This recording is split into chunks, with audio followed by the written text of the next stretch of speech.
I met Humanity Rising at a trade show, and I saw the name and I fell in love with the organization. Humanity Rising really, in 2 words, encapsulates what I believe. I believe in helping humanity. A lot of people want to help this cause or that cause, but we have a tendency then to, again, divide into tribes. And with Humanity Rising, it really is an all-encompassing view. And they say a rising tide lifts all boats, and I think we have to look at humanity that way, that we're all a part of humanity, and that we should look at humanity as a whole. And so I just love the name, and as I talk to Humanity Rising and talk to the people involved, I realize that they share my values, that the world is one and that humanity is one. And I love the idea that we're going to fight for all people, not just this group or that group. My personal service passion is really everything dedicated to the unity of humanity. I'm a Baha'i, and we believe in the oneness of humanity. So if you look at the types of causes that we support, we try to do things to end racism, to end sexism, to end nationalism, to end religious prejudice.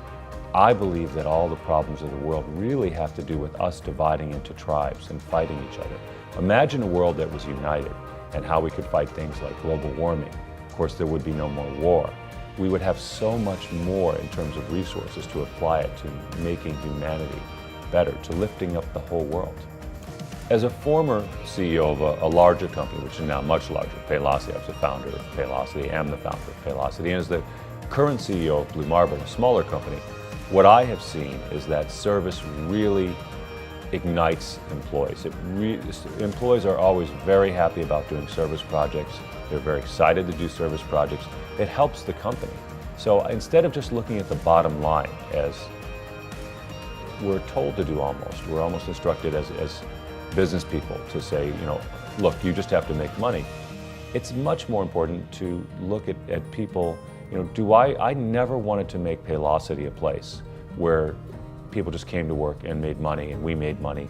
I always wanted to make it a good place to work. That was always one of my goals from founding the company, and I'm very proud to say that Paylocity's been named one of the top places by Glassdoor to work in the country each of the last 3 years running, and I don't think it's coincidental.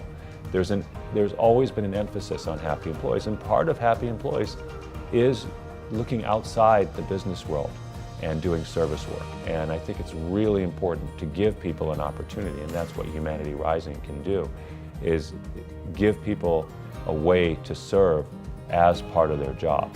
They're going to go in there do their job, they're going to do that as part of the normal course of business.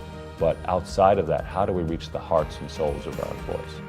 I challenge all my fellow CEOs out there to be the best you can be, and part of that is really enabling your company to serve others, your employees, to help young people. Take your personal passions and make them part of your company. Don't separate them from your company. We should live all of us, one cohesive life. Make your life a cohesive life. Humanity Rising has the flexibility to make your passions your company's passions, and it will help both you and your employees to do so.